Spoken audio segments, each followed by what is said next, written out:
সম্মানিত মসজিদের মুসল্লি, প্রশংসা আল্লাহর জন্য, শান্তি অবতীর্ণ হোক আল্লাহ রাসূলের উপর সাল্লাল্লাহু আলাইহি ওয়াসাল্লাম। আমরা 2020 সালের করোনাকে লক্ষ্য করে পবিত্রতা ও সালাতের উপরে ধারাবাহিকভাবে আলোচনা করে আসছি। তবে প্রয়োজন অনুযায়ী সময়ে সময়ে বিভিন্ন বিষয়ে আলোচনা করেছি। মর্মে আজ আমাদের এই জুমার খুতবায় বক্তব্যের বিষয় কুরবানি। সামনের জুমায় আমরা জুলহিজ্জাকে লক্ষ্য করে করণীয় সম্পর্কে এক গুরুত্বপূর্ণ বক্তব্য দিব ইনশাআল্লাহ। কুরবানি শব্দটি কুরব থেকে নির্গত, যার অর্থ হচ্ছে নৈকট্য লাভ করা, আল্লাহর সন্তুষ্টি অর্জন করা। যেসব মাধ্যম দিয়ে আল্লাহকে বড় সন্তুষ্ট করা যায়, যাতে আল্লাহ তাআলা সন্তুষ্ট হন, তার একটি বড় মাধ্যম হচ্ছে কুরবানি। আজ থেকে প্রায় ৫,৫০০ বছর পূর্বে ইরাকের ব্যাবিলন শহরের উর নামক গ্রামে ইব্রাহিম আলাইহিস সালাম জন্মগ্রহণ করেন। তিনি যে কুরবানি করেছিলেন সেই কুরবানি আমাদের কুরবানি, যদিও কুরবানি প্রথা আদম আলাইহিস সালাম থেকেই চালু রয়েছে। এই ব্যাপারে আল্লাহ তাআলা বলেন, অতলু আলাইহিম নাবা ইবনাই আদম বিল হক। মুহাম্মদ সাল্লাল্লাহু আলাইহি সাল্লাম আপনি জনগণের সামনে আদমের দুই সন্তান কাবিল হাবিলের কুরবানি সংক্রান্ত ঘটনা পেশ করুন, পরিবেশন করুন, যা ছিল সত্য ঘটনা। ঈদ কাররাবা কুরবানান, তারা দুই ভাই আল্লাহর দরবারে কুরবানি পেশ করেছিল। ফাতুকুব্বিলা মিন আহাদিহিমা ওয়ালাম ইউতাকাব্বাল মিনাল আখার, দুইজনের একজনের কুরবানি কবুল করা হয়েছিল, অপরজনের কুরবানি কবুল হয়নি। লাক তোলান্নাকা, যার কুরবানি কবুল হয়নি, কাবিল সে লজ্জা ঢাকতে গিয়ে বলেছিল, আমার কুরবানি কবুল হয়নি, এটা একটা লজ্জাজনক ব্যাপার, অতএব আমি তোমাকে হত্যা করব, যাতে করে তোমার বিষয়টি না থাকে। তখন হাবিল বলেছিলেন, ইন্নামা ইয়াতাকাব্বালুল্লাহ মিনাল মুত্তাকিন, মনে রাখিও আল্লাহ তাআলা একমাত্র পরহেজগার মানুষের ইবাদত কুরবানি কবুল করেন। যার টাকা পয়সা বৈধ হবে, ব্যক্তি পরহেজগার হবে, তার কুরবানি কবুল হবে মর্মে অত্র আয়াতে বোঝা যায়। বিবরণে বোঝা যায়, আদম আলাইহিস সালামের এক ছেলে এক মেয়ে একসাথে জন্ম নিত। আগের ছেলে পরের মেয়ে, পরের ছেলে আগের মেয়ে, এইভাবে তিনি বিবাহ দিতেন। কাবিলের সাথে জন্ম নিয়েছিল ইকলিমা, হাবিলের সাথে জন্ম নিয়েছিল লিওয়াজা। ইকলিমা দেখতে বেশি সুন্দরী ছিল লিওয়াজার চেয়ে। নীতি অনুযায়ী বিবাহের সময় আসলে আদম আলাইহিস সালাম বিবাহের কথাটি পেশ করলেন। কাবিল তা প্রত্যাখ্যান করল। কাবিল বলল, আমার সাথে যে মেয়ে জন্ম নিয়েছে আমি তাকে বিবাহ করতে ইচ্ছুক। পরিস্থিতি দেখে আদম আলাইহিস সালাম দুই ছেলেকে কুরবানির প্রস্তাব দিলেন। তিনি বললেন, তোমরা দুইজন কুরবানি করো, যার কুরবানি কবুল হবে সেই ইকলিমাকে বিবাহ করবে। যেহেতু কাবিল চাষি মানুষ ছিল, তাই কুরবানি হিসেবে কিছু গম পেশ করল। হাবিল পশু পালন করত, মর্মে একটি দুম্বা কুরবানি করল। তখন কুরবানি কবুলের প্রথা ছিল, আকাশ থেকে আগুন এসে জ্বলে যাবে, যার কুরবানি জ্বলে যাবে তার কুরবানি কবুল হয়েছে বলে প্রমাণ হবে। আকাশ থেকে আগুন এসে হাবিলের কুরবানি দুম্বা জ্বলে গেল, কাবিলের গমগুলি থেকে গেল। কাবিল বুঝলো আমার কুরবানি কবুল হয়নি, হাবিল বুঝলো আমার কুরবানি কবুল হয়েছে। কাবিল ক্ষিপ্ত হয়েই লজ্জা ঢাকতে গিয়ে সে তার ভাইকে হত্যা করলো। জানা ছিল না সেটাই ছিল মাটির ওপরে প্রথম মরা মানুষ, তাকে কি করতে হবে চিন্তিত। অপমান অবস্থায় সময় কাটাতে দুইজনে কাক আসলো, মারামারি করলো, তাতে একটা কাক মারা গেল।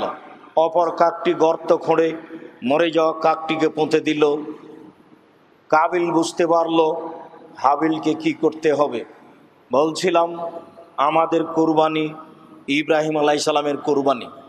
ইব্রাহিম আলাইসাল্লাম তার স্ত্রী সারাকে নিয়ে এক এলাকায় প্রবেশ করেছিলেন।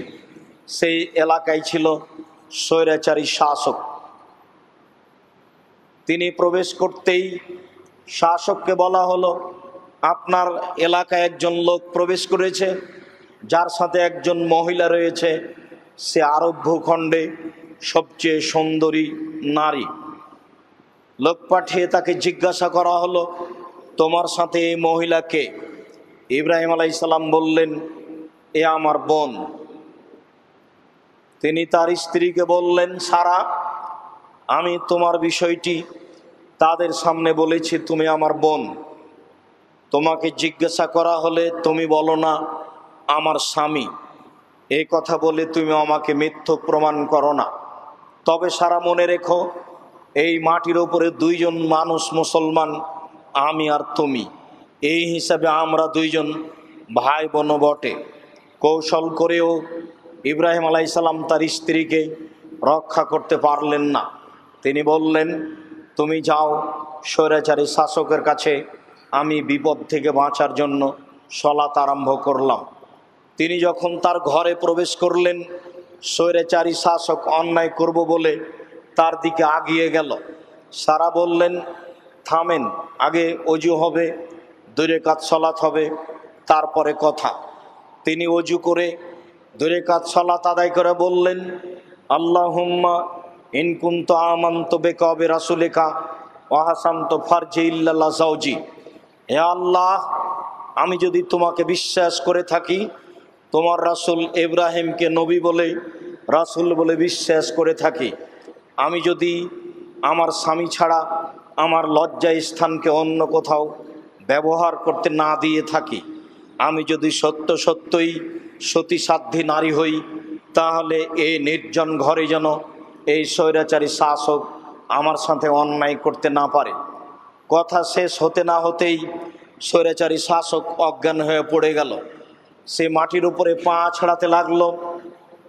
সারা আল্লাহকে বললেন, আল্লাহ তুমি একে হত্যা করো না, নইলে আমরা দুইজন হত্যাকারী হিসাবে আটকা পড়ব।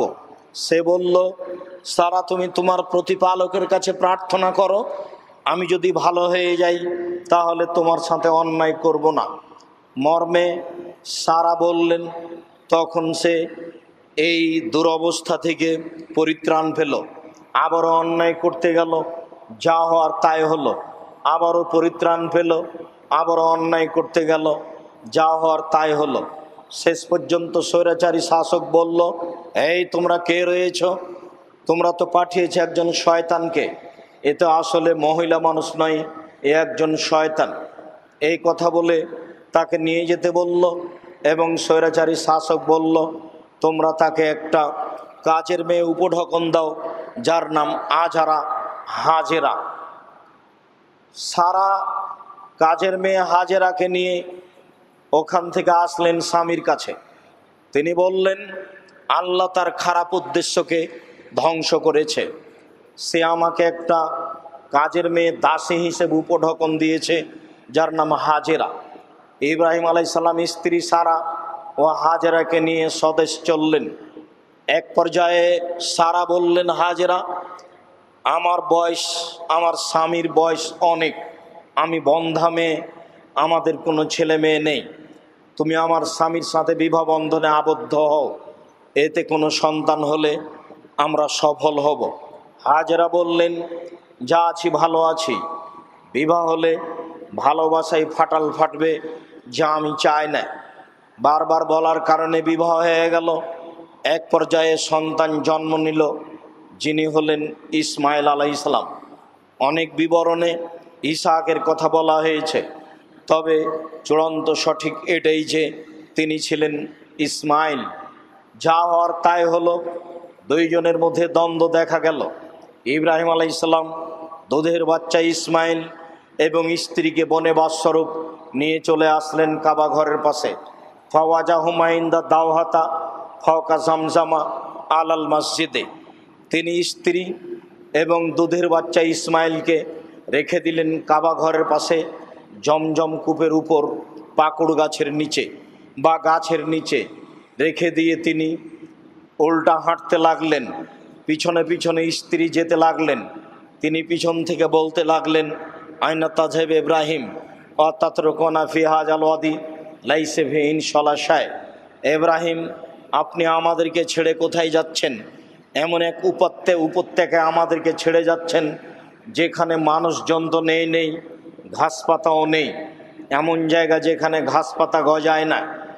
বারবার তিনি বলতে লাগলেন, ওয়ালা ইয়ালতাফিতু ইলাইহা। ইব্রাহিম তার দিকে লক্ষ্য করলেন না। নিরুপায় হয়ে স্ত্রী বললেন, আমারাকাল্লাহু বিআহাদা, আল্লাহ কি আপনাকে এইভাবে চলে যেতে বলেছেন? বুঝলাম না, আপনি আমাকে কিছুই বলবেন না, আমাকে নির্জনে ছেড়ে যাবেন যেখানে মানুষজন নেই, ঘাস পাতাও নেই, কিছুই নেই। তিনি বললেন, নাম। মুখ না ঘুরিয়েই যেদিকে যাচ্ছিলেন সেদিকে মুখ করে বললেন, হ্যাঁ, তার মানে আমি আল্লাহর আদেশেই যাচ্ছি।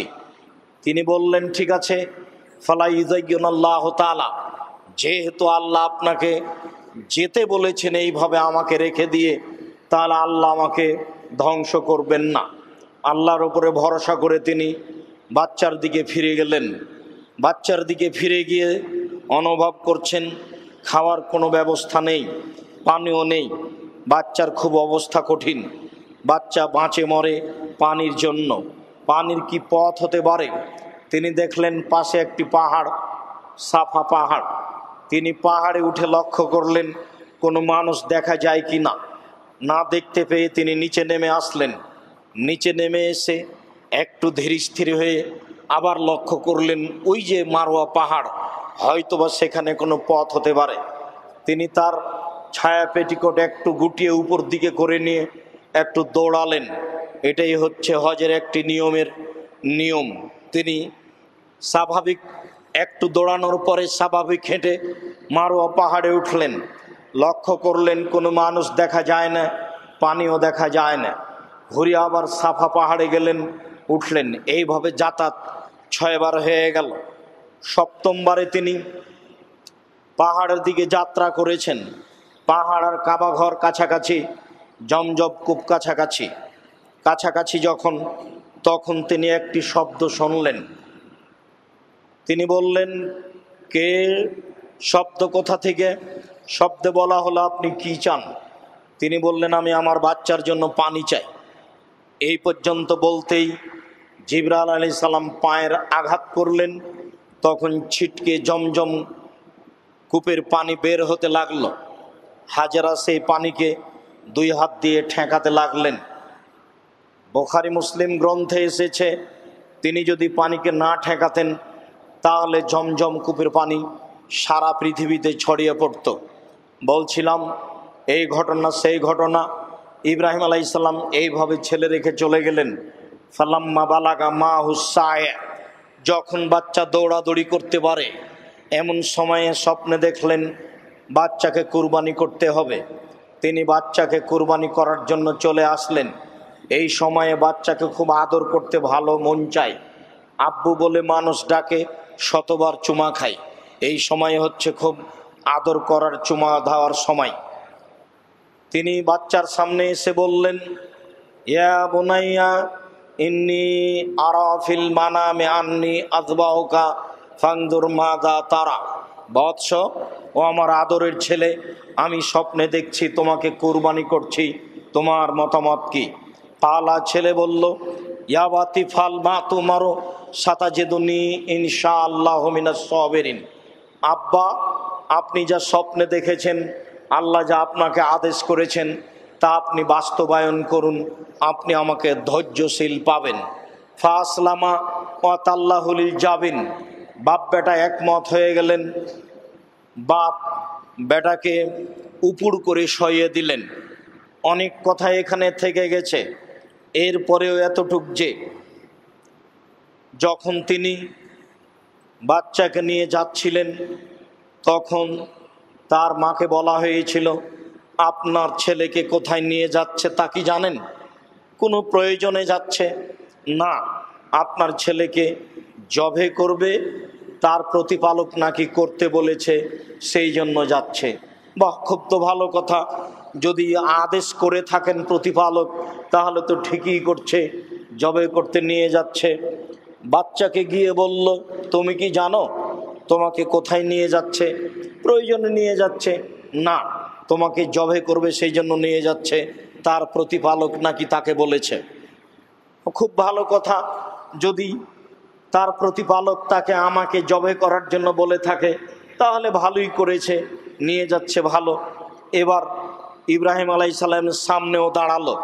এখানে তিনি পাথর মেরেছিলেন 3 বার 3 স্থানে। সামনে দাঁড়িয়ে বলল, আপনি আপনার ছেলেকে কোথায় নিয়ে যাচ্ছেন? প্রয়োজনে নিয়ে যাচ্ছি না, আপনি জবে করতে নিয়ে যাচ্ছেন, আপনার প্রতিপালক আপনাকে বলেছে। হ্যাঁ, ভালো কথা, প্রতিপালক যদি বলে থাকেন আমি জবে করতে নিয়ে যাই, কথা ঠিক আছে। এতদূর পর্যন্ত বিবরণ সহি। তবে ছেলের গায়ে ওই সময়ে সাদা কাপড় ছিল, এ কথাও সহি হাদিস দ্বারা প্রমাণিত। ওই সময় ইসমাইল বলেছিলেন, আব্বা আমার শরীর থেকে সাদা কাপড় খুলে নেন, তাহলে আপনার কাফন হিসাবে ব্যবহার করা ভালো হবে। কাফনের কাপড়, গায়ের সাদা কাপড় খুলে নেওয়া হয়েছিল, তার হাত পা বাঁধা হয়েছিল, এ বিবরণ মিথ্যা। হাত পা দিয়ে লাফালাফি করতে পারে, যার কারণে তাকে বাঁধা হয়েছিল, এ বিবরণ মিথ্যা। বাঁধা হয়েছিল লাফালাফি যেন না করে, এইটা সরাসরি কোরআনের বিপরীত হয়। কোরআনে ছেলে বলছে, আব্বা আপনি আমাকে ধৈর্যশীল পাবেন। ছেলে যদি অসম্মতি জানায়, লাফালাফি করে, তাহলে তা ধৈর্যের বিপরীত হয়ে গেল কথা। আর আল্লাহ আদেশ করেছেন ছেলেকে দেখে জবে করতে হবে, এ কথাই ঠিক। এর কারণে তিনি উল্টাভাবে ফেলেছেন এ কথা নয়। আল্লাহর আদেশ যেভাবে হয়েছে সেভাবেই তিনি করেছেন। বাচ্চাকে মিনা মাঠে উপুড় করে সয়ে দিয়েছেন। 90 বছরের বৃদ্ধ মানুষ, মাথার চুল দাড়ি পেকে গেছে, দর্শক কেউ নেই, ফাঁকা জায়গায়। খুব সুন্দর টকটকে ঝকঝকে বাচ্চা, 6, 7, 8 বছরের হতে পারে, উপুড় করে শোয়ানো আছে। বারবার ছুরি চালাচ্ছেন, দেখছেন ফেরেশতাগণ, দেখছেন আল্লাহ। দৃশ্য দেখে আল্লাহ বলছেন, অনাদাইনা ইয়া ইব্রাহিম কাদ সাদ্দাক্তার রুইয়া। ইব্রাহিম, তোমাকে যে স্বপ্নের আদেশ করেছিলাম সেই স্বপ্নকে তুমি বাস্তবায়ন করেছ, সত্য বলে বাস্তবায়ন করেছ। তোমার ছেলেকে কুরবানি করতে হবে, এই ঠেকা আসলে আমার বাঁধেনি। আমি তোমাকে পরীক্ষা করছিলাম, তুমি পরীক্ষায় পাস করতে পারো কিনা। নিশ্চয়ই সত্যই তুমি পরীক্ষায় পাস করে গেছো। অফাদাইনাহু বিযিবহিন আযীম, আমি তোমাকে একটি কুরবানি করার মাধ্যম করে দিলাম। তোমার এই কলিজার টুকরা সন্তানকে মহা বড় কুরবানির মাধ্যমে ছাড়িয়ে নিলাম। অফাদাইনাহু, আমি আল্লাহ নিজে এই বাচ্চাকে ছাড়িয়ে নিলাম বেজিবহিন আযীম, একটি বড় কুরবানির মাধ্যমে। বড় কুরবানি, মানুষ যে কুরবানি করে এটা একটি বড় আত্মত্যাগ, এটি একটি আল্লাহকে সন্তুষ্ট করার বড় মাধ্যম, এটি একটি বড় ইবাদত। যেসব মাধ্যম দিয়ে আল্লাহকে খুব বেশি সন্তুষ্ট করা যায় তার একটি বড় মাধ্যম কুরবানি। যদিও কুরবানি ফরজ নয়, কুরবানি একটি গুরুত্বপূর্ণ সুন্নাত। কুরবানির সাথে আকিকার কোনো সম্পর্ক নেই। কুরবানি হচ্ছে নেকির কাজ। যদি মানুষ কুরবানি করে নেকি পাবে, যদি কুরবানি না করে তাহলে নেকি পাবে না। কুরবানির গোশত মানুষ অসহায় ফকির মিসকিনকে দিতে বাধ্য। আকিকার গোশত মানুষ আত্মীয় স্বজন ফকির মিসকিনকে দিতে বাধ্য নয়। পিতার জিম্মেদারি থাকে অনেক, তার একটি গুরুত্বপূর্ণ জিম্মেদারি, বাচ্চা যেদিন জন্ম নেবে জন্মের 7ম দিনে পিতা বাচ্চার পক্ষ থেকে একটি ছাগল ছাগি, দম্বা দম্বি, ভেড়া ভেড়ি আঁকিকে দিবে, বাচ্চার নাম রাখা হবে, মাথা নেড়ে করে সেই পরিমাণ চাঁদি দান করে দেওয়া হবে। এটা হচ্ছে পিতার জন্য জরুরি কর্তব্য। আকিকার গোস্ত বাপ মা খাবে, ইচ্ছা করলে আত্মীয় স্বজন অসহায় মানুষকে দেওয়া যেতে পারে। কোরবানির সাথে আকিকার কোনো সম্পর্ক নেই। কোরবানি একটি গুরুত্বপূর্ণ বিষয়, যা দিয়ে আল্লাহকে খুব বেশি সন্তুষ্ট করা যায়, তবে তা ফরজ নয়। আনাস রাদিয়াল্লাহু তাআলা আনহু বলেন, রাসূল সাল্লাল্লাহু আলাইহি ওয়াসাল্লাম বলেছেন, মান কানাত লাহু সা আলাম ইদাহি ফালা ইয়াকরাবান্না মুসাল্লানা। যার অর্থ সম্পদ রয়েছে, সে যদি কুরবানি না দেয় তাহলে সে যেন আমার ঈদের মাঠে না আসে। হাদিসের শক্ততা দেখে মনে হয় যে কুরবানি ফরজ। না, কুরবানি আসলে ফরজ নয়, তা হচ্ছে একটি বড় নেকির মাধ্যম। যেমন রমজান মাসে তারাবির সলাত একটি বড় নেকির মাধ্যম। তারাবির সলাত আদায় করলে নেকি হবে, না করলে নেকি হবে না। এতে সিয়ামের রোজার কোনো ক্ষতি হয় না। ঠিক তেমনি কুরবানি করলে অনেক নেকি হবে, না করলে নেকি হবে না। এ কারণেই আবু বকর সিদ্দিক, ওমর রাদিয়াল্লাহু তাআলা আনহু মাঝে মধ্যে কুরবানি করতেন না। জনগণ জাতি যেন না মনে করে যে বিষয়টি ফরজ। বিবেচনা করে আমরা বৈধ পয়সা দিয়ে আল্লাহকে সন্তুষ্ট করার আশায় কুরবানি করার চেষ্টা করব। আল্লাহ আমাদের তৌফিক দান করুক। আল্লাহুম্মা আমিন। আল্লাহুম্মা সাল্লি আলাইহি আল্লাহুম্মা বারিক। আলহামদুলিল্লাহি ওয়াহদা ওয়াসসালাতু ওয়াসসালামু আলা মান লা নাবিয়্যা বাদা।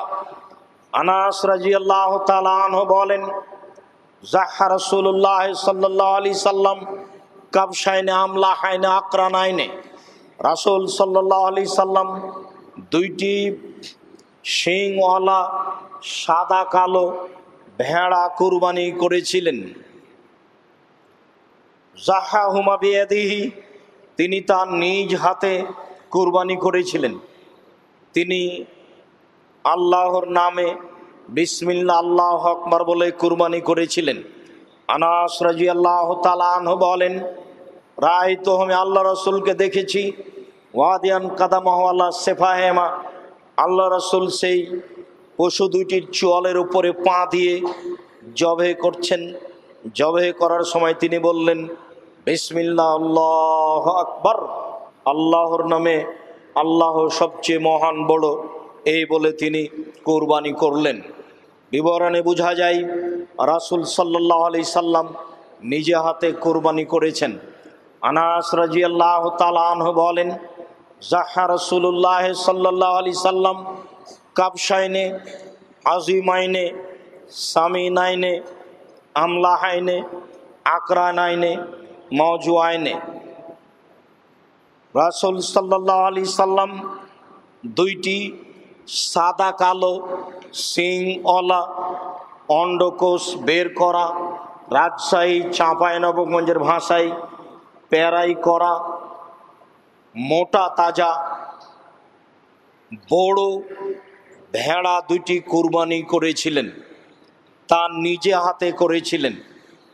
অত্র হাদিসে বোঝা যায় রাসূল সাল্লাল্লাহু আলাইহি সাল্লাম নিজে হাতে 2টি ভেড়া কুরবানি করেছিলেন, যা ছিল বড় সাইজের, যা ছিল মোটা তাজা, যা ছিল সাদা কালো, যা ছিল শিংওয়ালা, যা ছিল অন্ডকোষ বের করা।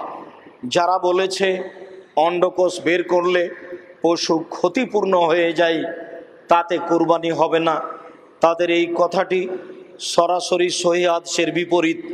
বরং এতেই সুস্বাদু হয়, প্রাণী বড় হয়, মোটাতাজা হয়, ভালো হয়, এটাই ঠিক। আর বিবরণ এটাই। আয়েশা রাদিয়াল্লাহু তাআলা আনহা বলেন, আমার রাসূলুল্লাহ সাল্লাল্লাহু আলাইহি সাল্লাম বেকাবসিন আকরানা, আল্লাহর নবী একটি শিংওয়ালা ভেড়া ক্রয়ের আদেশ করেছিলেন। আদেশে তিনি বলেছিলেন, এতাও ফি সাওয়াদিন ওয়ায়াবরুকু ফি সাওয়াদিন ওয়ানজুরু ফি সাওয়াত, শোনো আনাস ভেড়া কেনার সময় দেখবে ও যেন কালোতে হাঁটে, ও যেন কালোতে শয়, ও যেন কালোতে দেখে।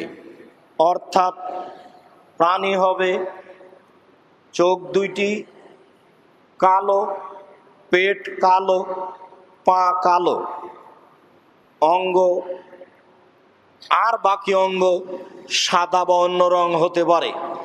সব মিলে বলা যেতে পারে যে তিনি আসলে কালো প্রাণী ভেড়া কিনতে বললেন। এতে কি রহস্য রয়েছে তা মানুষের জানা নেই, তবে বিদ্বানগণ মনে করেন যে অন্য কালারের চেয়ে যেই পশুর রং কালো হবে তার গোশত বেশি সুস্বাদু হতে পারে, সুস্বাদু হতে পারে। তবে রাসূল সাল্লাল্লাহু আলাইহি সাল্লাম যা বলেছেন তাতে অন্য রঙও হতে পারে। জাবের রাদিয়াল্লাহু তাআলা আনহু বলেন, রাসূল সাল্লাল্লাহু আলাইহি সাল্লাম বলেছেন, লা তাযবাহু ইল্লা মুসিন্না, তোমরা দাঁত ছাড়া কুরবানি করো না। ছাগল ছাগি, ভেড়া ভেড়ি, দুম্বা দুম্বি, গরু গাভী, মহিষ মহিষী, উট উটনি, এই প্রাণীগুলি দিয়ে কুরবানি করতে হয়, করা যায়। যখন তার দাঁত হবে তখনই তা হবে কুরবানির যোগ্য। সাধারণত ছাগল দাঁতে 1 বছরে, গরু দাঁতে 2 বছরে, উট দাঁতে 5 বছরে, মানুষ দাঁতে 7 বছরে। এটা স্বাভাবিক বয়স, এমনটা হতে পারে মানুষের ব্যাপার। তবে পশু প্রাণী এমনটাই হয়ে থাকে, যার কারণে অনেক বিদ্বান বলতে চেয়েছেন আসলেই বছর হলেই হবে। আসলেই তা নয়, মূলত তার দাঁত উঠে গেছে বা নড়ে গেছে বা তার চেয়ে বেশি হয়ে গেছে, এরকম হলেই সেই পশু কুরবানি করতে হবে, করা যাবে। যারা বলেছে মহিষ মহিষী কুরবানি হবে না, তাদের এই সিদ্ধান্ত ভুল। গাভীরই গরুরই এক ধরনের প্রাণী হচ্ছে মহিষ মহিষী, এটা ভিন্ন কোনো পশু নয়। অতএব ভেড়া ভেড়ি, ছাগল ছাগি, দুম্বা দুম্বি, মহিষ মহিষী, উট উটনি, এইগুলি হচ্ছে কুরবানির পশু, যা হবে মোটা তাজা, বড়, শিংওয়ালা, সাদা কালো, এছাড়াও নিখুঁত। আলী রাদিয়াল্লাহু তাআলা আনহু বলেন, আমারানা রাসূলুল্লাহ সাল্লাল্লাহু আলাইহি সাল্লাম আন নুজাহিয়া আন নারা আল উযনা ওয়াল আইনাইন, আল্লাহর নবী আমাদেরকে আদেশ করেছেন আন নাস্তাসরিফাল আইনা ওয়াল উযনা, খুব ভালো করে দেখে নিব কান, খুব ভালো করে দেখে নিব চোখ। আল্লাহর নবী আমাদেরকে আদেশ করেছেন খুব ভালো করে দেখে নিব কান, খুব ভালো করে দেখে নিব চোখ। বারা ইবনে আযিব রাদিয়াল্লাহু তাআলা আনহু বলেন, সুইলা রাসূলুল্লাহ সাল্লাল্লাহু আলাইহি সাল্লাম মাযা ইত্তাকা মিনাজ যাহায়ে, কুরবানি কেনার ব্যাপারে কি কি সতর্কতা অবলম্বন করতে হবে, এ ব্যাপারে রাসূল সাল্লাল্লাহু আলাইহি সাল্লামকে জিজ্ঞাসা করা হলে ফাশারা বিয়াদিহি ওয়াকালা আরবান, তিনি হাত দিয়ে ইশারা করে বললেন, তোমরা পশু ক্রয়ের সময় 4টে জিনিস দেখে নিও। আল আরজাও আল বাইনো জালোহা, যেন স্পষ্ট ল্যাংড়া না হয়। আল আওয়ারাও আল বাইনো আওয়ারহা, যেন স্পষ্ট কানা না হয়। আল মারিজাত আল বাইনো মারাদোহা, যেন স্পষ্ট রোগা না হয়। অল আজফা লাতুনকা, আর একেবারেই চিকন হালকা পাতলা, গায়ে গোস্ত নেই, এমন যেন না হয়। বারা ইবনে আযিব রাদিয়াল্লাহু তাআলা আনহুর বিবরণ অনুযায়ী বোঝা যায়, যারা কুরবানির পশু কিনতে যাবে তারা জরুরিভাবে 4টি লক্ষ্য করবে। আগের 2টি মিলে 6টি জিনিস লক্ষণীয়। 1, স্পষ্ট ল্যাংড়া হয় না যেন। 2, স্পষ্ট কানা হয় না যেন। 3, স্পষ্ট রোগা হয় না যেন। 4, গায়ে গোস্ত থাকে যেন। থাকে না এমনটা হয় না যেন। লেজ, কান, চক্ষু নিখুঁত হয় না যেন। উল্লেখ্য যে সহিহ হাদিসে উল্লেখ হয়েছে, জাবের রাদিয়াল্লাহু তাআলা আনহুকে জিজ্ঞাসা করা হয়েছিল এ ব্যাপারে, তিনি উত্তরে বলেছিলেন, যদি নিখুঁত প্রাণী কেনার পরে কুরবানির আগেই হাত পা ভেঙে যায়, শিং ভেঙে যায়, তাহলে সমস্যা নেই, ওই পশু কুরবানি করো। আর যদি নিখুঁত কিনা হয়নি, কেনার পরে খুঁত ধরা পড়েছে, তাহলে পশু পরিবর্তন করতে হবে। বিক্রি করে দিয়ে বা রেখে দিয়ে নিখুঁত প্রাণী ক্রয় করতে হবে। বিষয়টি স্পষ্ট করার জন্য চেষ্টা করি আবারও। কেনার সময় যদি নিখুঁত হয়ে থাকে, কেনার পরে যদি শিং ভেঙে যায়, কান কেটে যায়, পা ভেঙে যায়, তাহলে সেই পশু কুরবানি করতে সমস্যা নেই। তবে কিনতেই নিখুঁত হয়নি, কেনার পরে দেখা যাচ্ছে যে খুঁত রয়েছে, তাহলে সেই পশু পরিবর্তন করতে হবে, সেটা কুরবানি করা যাবে না। জাবের রাদিয়াল্লাহু তাআলা আনহু বলেন, রাসূল সাল্লাল্লাহু আলাইহি সাল্লাম বলেছেন, আল বাকারাতান সাবাতিন আল জাজুরান সাবাতিন, ভাগে কুরবানি। রাসূল সাল্লাল্লাহু আলাইহি সাল্লাম বলেন, গরু 7 জনের পক্ষ থেকে, উট 7 জনের পক্ষ থেকে। অত্র সহিহ হাদিসে বোঝা যায় 7 জনের পক্ষ থেকে গরু কুরবানি করা যায়, 7 জনের পক্ষ থেকে উট কুরবানি করা যায়। ইবনে আব্বাস রাদিয়াল্লাহু তাআলা আনহু বলেন, কুন্না ফি সাফারিন মান নবী সাল্লাল্লাহু আলাইহি সাল্লাম, একদা আমরা আল্লাহ রাসূলের সাথে সফরে ছিলাম। ফাহাদার আল আজহা, কুরবানির সময় চলে আসলো। ফাস্তারাকনা ফিল বাকারাতে সাবাতুন অফিল জাজুরে আশারা, আমরা গরুতে 7 জন অংশগ্রহণ করলাম আর উটে 10 জন অংশগ্রহণ করলাম। অত্র সহিহ হাদিসের ভিত্তিতে বোঝা যায় যে ভাগে কুরবানি দেওয়া যায়। উল্লেখ্য যে মনে থাকে ভালোভাবে যে যেসব হাদিসগুলি ভাগের জন্য রয়েছে এসেছে, সেগুলি সব সফরের সাথে সম্পৃক্ত। এরপরেও যদি আমরা আলোচনাটি সম্পৃক্ত সফরের সাথে না করি, বাড়িতেও দিই, তবুও তা হবে 7 জনের পক্ষ থেকে, 7 পরিবারের পক্ষ থেকে নয়। 7 পরিবারের পক্ষ থেকে একটি পশু কুরবানি করতে হবে, এটাই সুন্নাত। এক পরিবারের পক্ষ থেকে একটি পশু কুরবানি করতে হবে, এটাই সুন্নাত। 7 পরিবারের পক্ষ থেকে একটি পশু কুরবানি করতে হবে, এমন কোনো হাদিস পৃথিবীতে নেই বলেই আমাদের চূড়ান্ত তদন্ত। আমরা 20 বছর থেকে এই বিষয়ে তদন্ত করে আসছি, আমাদের অবগতিতে আসেনি। আর যারা খুব জোরালোভাবে বক্তব্য দিচ্ছে, কে বলছে চলবে না 7 ভাগে? 7 ভাগেই চলবে, 7 পরিবারের পক্ষ থেকেও চলবে।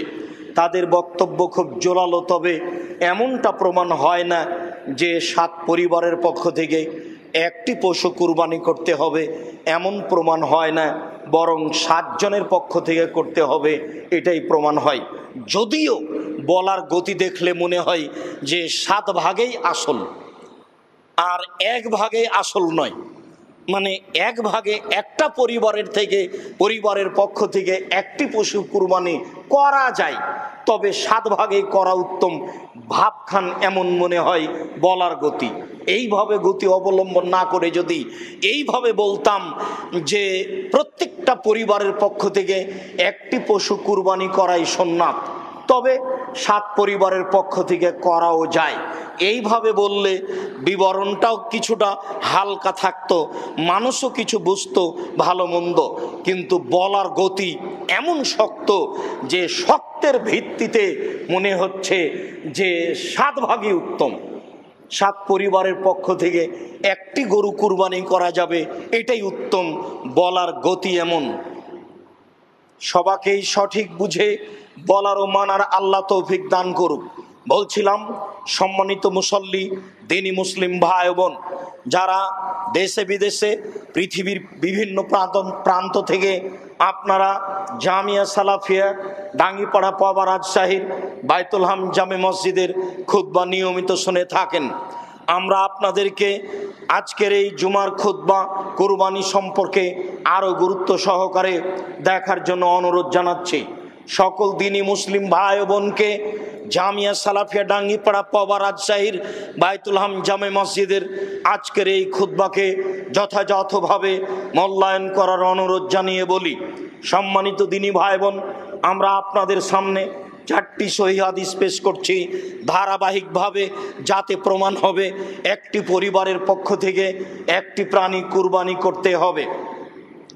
আয়েশা রাদিয়াল্লাহু তাআলা আনহা বলেন, রাসূল সাল্লাল্লাহু আলাইহি সাল্লাম একটি ভেড়া কুরবানি করার জন্য ক্রয়ের আদেশ করেছিলেন। তাতে তিনি বলেছিলেন, এমন ভেড়া কিনতে হবে যার শিং আছে, যে কালোতে হাঁটে, কালোতে দেখে, কালোতে খায়। ফা উতিয়া বিহি লাইজাহিয়া বিহি, এই প্রাণী, এই ভেড়া রাসূলের সামনে নিয়ে আসা হলো যে তিনি কুরবানি করবেন। তিনি বললেন, আয়েশা হালুমিল মুদিয়া সুম্মা সাজিয়া বিহাজারিন, আয়েশা তুমি ছুরি নিয়ে আসো, ছুরিটি ধারালো করে নিয়ে আসো। ফালতো, আমি আয়েশা তাই করলাম, আমি ছুরিটি ধারালো করে নিয়ে আসলাম। সম্মানিত দিনী ভাই বোন, আমাদের বাংলাদেশের মানুষেরা ছুরি ধারালো করে পুরুষ, মহিলারাও কিছু কাজ করতে পারে এবং মহিলাদের কাজ করতে বলা যায়, যা অত্র হাদিস বুখারী মুসলিমে বোঝা যায়।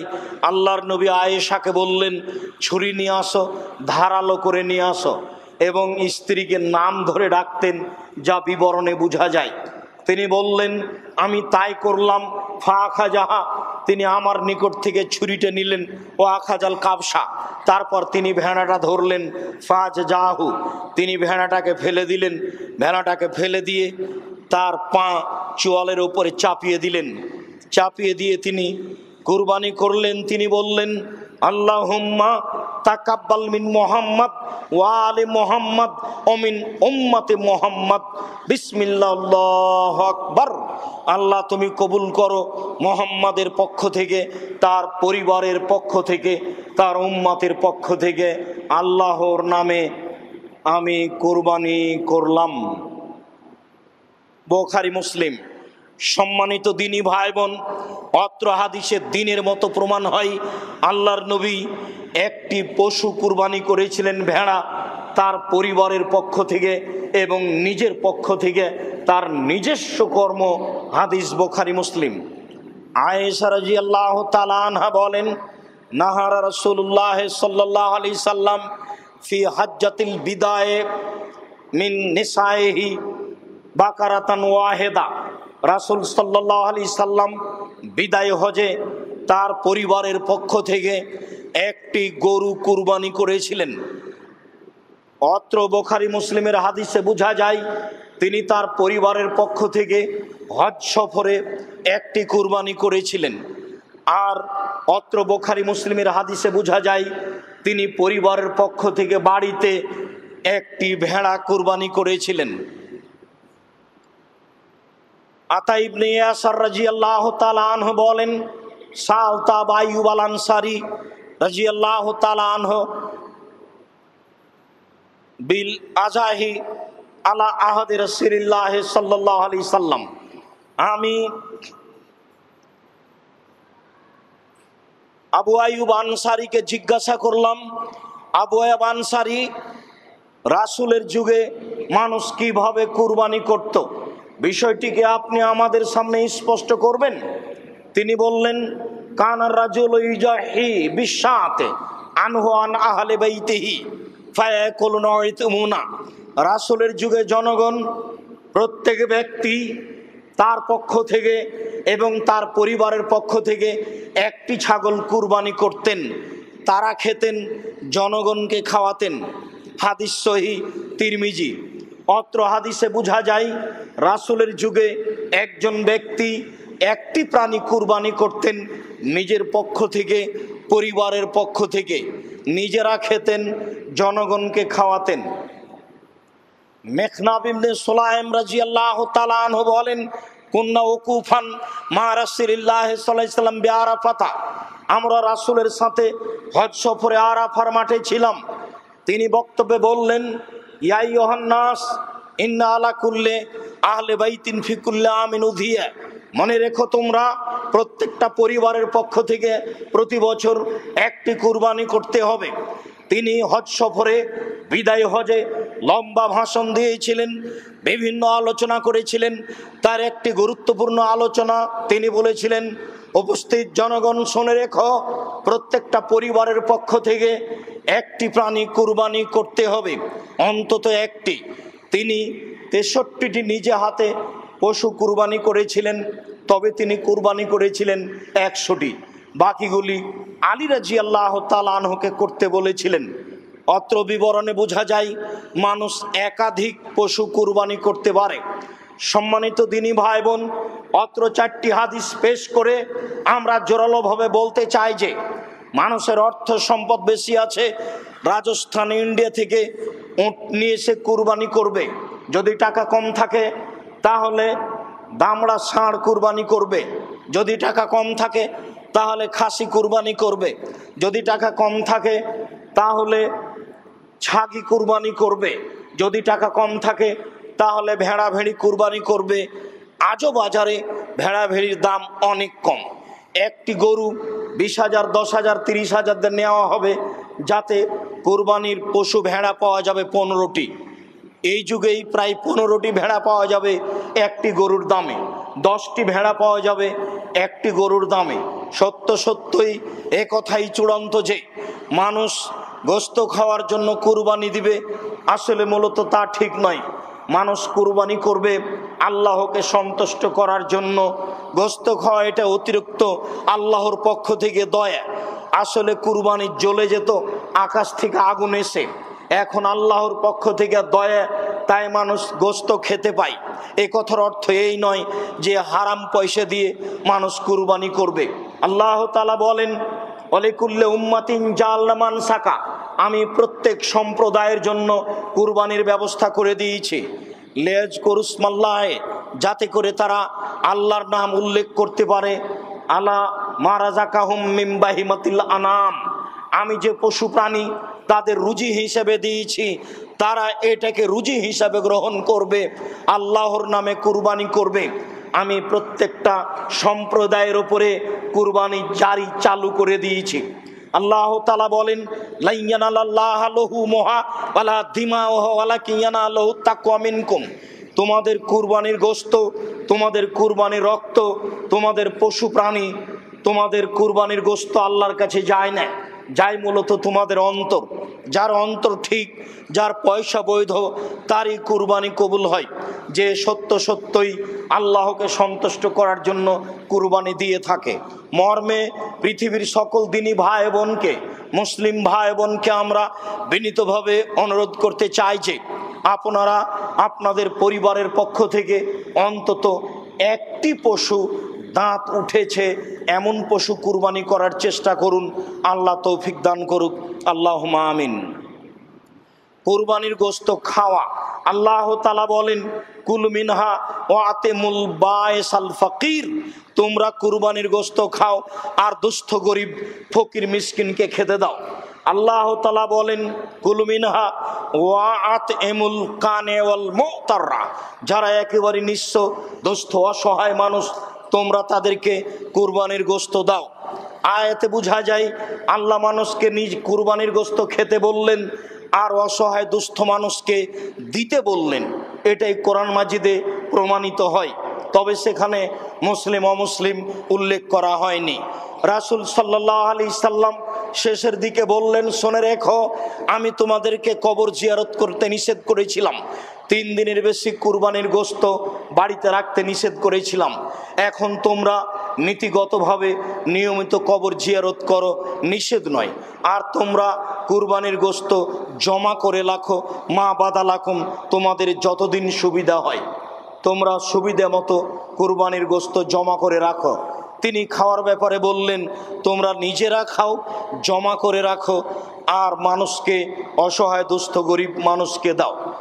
আসলে মূলত আত্মীয় স্বজনের কথা উল্লেখ হয়নি। আত্মীয় স্বজনের সম্পর্ক বজায় রাখতে হবে কুরবানির গোশত দিয়ে, এমনটা আদেশ আল্লাহর নয়। আত্মীয় স্বজনের সাথে সম্পর্ক বজায় রাখতে হবে আরও কিছু হাদিয়া উপঢকন দিয়ে, রাজশাহীর ফজলি আম দিয়ে, অন্যান্য কিছু দিয়ে সময় সাপেক্ষে। গোশত পাঠেই আত্মীয়তা সম্পর্ক বজায় রাখতে হবে মূলত তা নয়। তবে কুরবানির গোশত সবাই খেতে পারে, আত্মীয় স্বজনকে দিতে পারে, ফকির মিসকিনকে দিবে, আল্লাহর জরুরি আদেশ, নবীর জরুরি আদেশ। নিজে খাবে, জরুরি আদেশ, আত্মীয় স্বজনকে দিতে পারে। যদি নিজে খেয়ে নেয়, দুস্থ গরিবকে না দেয়, তাহলে সে পাপী হবে, আল্লাহর আদেশকে অমান্য করেছে। তবে রাজশাহী চাঁপাই নবাবগঞ্জের নীতিতে 3 ভাগ করে 1 ভাগ রেখে দিতে হবে, 2 ভাগ নিয়ে গিয়ে 1 ভাগ আত্মীয় স্বজনকে দিতে হবে, 1 ভাগ নিজে খাবে। আর যেই ভাগ রেখে এসেছে সেই ভাগ গ্রামের লোকেরা মাথা পিছু ভাগ করে নেবে, এমন কর্ম সুন্দর নয়। নিলেই যে তারা বড় পাপী হবে তা নয়। 3 ভাগ করতে হবে এমন বর্ণনা সহি নয়। এইগুলো কিছু অগ্রহণীয় আশার থেকে চলে আসছে। মানুষ কুরবানির গোশত 3 ভাগ করে থাকে। 3 ভাগ করতে হবে এমন বিবরণ সহি হাদিস দ্বারা প্রমাণিত নয়। আপনি ফকির মিসকিনকে বেশি দিয়ে দেন আর নিজে কম খান, কোনো সমস্যা নেই। আপনি নিজেই বেশি খান, ফকির মিসকিনকে কম দেন, তাতে সমস্যা নেই। ফকির মিসকিন আছে, হিন্দু হোক আর ইহুদি খ্রিস্টান যেই হোক, যারা অসহায় দুস্থ গরিব চাইতে এসেছে তাকে দিয়ে দিবেন, এটাই আল্লাহর জরুরি আদেশ। সম্মানিত মসজিদের মুসল্লি, দিনী মুসলিম ভাই বোন, কুরবানির ব্যাপারে এক গুরুত্বপূর্ণ বিবরণ পেশ করার পরে আবারও অনুরোধ জানাচ্ছি, বৈধ পয়সা দিয়ে কুরবানি করার চেষ্টা করুন জীবন বাজি রেখে। ছাগল ছাগি, ভেড়া ভেড়ি, দম্বা দম্বি, গরু গাভী, মহিষ মহিষী, উঁট উঁটনি দাঁত দেখে কুরবানি করুন। দাঁত নয় এমন পশু কুরবানি করা থেকে বেঁচে থাকার চেষ্টা করুন, নিরুপায় ভিন্ন কথা। কুরবানির সাথে আকিকার কোনো সম্পর্ক নেই। কুরবানির পশু দাঁত জরুরি, সুন্দর মোটা তাজা হওয়া জরুরি। আর আকিকার পশু মোটা তাজা হওয়া, দাঁত হওয়া শর্ত নয়। কানা খোড়া ন্যাংড়া একটা হলেই হলো, 7 দিনের দিন তাকে জবে করতে হবে ছেলের নাম রাখার জন্য, যার নাম আকিকা। গোশত নিজে খাবে, অসহায় দুস্থ গরিবকে দিতে বাধ্য নয়, দিলে ভালো, তাতে আসে যায় না। অনেকেই মনে করে যে আকিকার গোশত বাপ মা খেতে পাবে না। শরীয়ত একটা আছে, আর একটা জনসমাজের সামনে হয়ে আছে, বিবরণটি স্পষ্ট হয় যেন। 7 পরিবারের পক্ষ থেকে একটি গরু কুরবানি করতে হবে এমন হাদিস পৃথিবীতে নেই।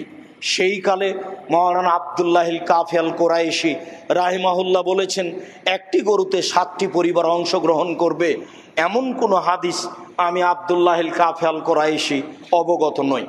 আমরাও প্রায় 20 বছরের তদন্তের অভিজ্ঞতাতে একটি গরুতে 7টি পরিবার অংশগ্রহণ করতে পারবে এমন কোনো হাদিস অবগত নই। তবে একটি গরুতে 7 জন অংশগ্রহণ করতে পারবে। আমাদের দেশে অংশগ্রহণ করে যদি, তাহলে 7 জন নেকি পাবে, পরিবারের পক্ষ থেকে হবে না, সবাই নেকি পাবে না, অনেক বড় ঘাটতি চলে আসবে, সুন্নাতকে অমান্য করা হবে। 3 ভাগ করতে হবে বিষয় জরুরি নয়, 3 ভাগ করলে গুনাহ হবে এমনটাও নয়। বরং মানুষ খাবে দিবে, বেশি খাবে কম দিবে, কম খাবে বেশি দিবে, পরিস্থিতি অনুযায়ী করবে, এটাই ঠিক। আল্লাহ, তুমি আমাদের সকল দিনী ভাই বোনকে তোমার রাসূলের পদ্ধতিতে কুরবানি করে তোমাকে সন্তুষ্ট করার তৌফিক দান করো। আমাদের যারা মারা গেছে তুমি তাদের কবরের শাস্তি মাফ করো। আমরা যারা অসুস্থ তুমি তাদের আরোগ্য দান করো। আমরা যারা বেঁচে আছি তুমি তাদেরকে তোমার রাসূলের পদ্ধতি অনুযায়ী চলার তৌফিক দান করো। বৈধ পয়সা দিয়ে সুন্নাত অনুযায়ী কুরবানি করার তৌফিক দান করো। এই দাবি, এই দাওয়া, এই দোয়া তোমার দরবারে রেখে আজকের জুমার খুতবা এখানে শেষ করলাম। সাল্লাল্লাহু আলাইহি ওয়াসাল্লাম।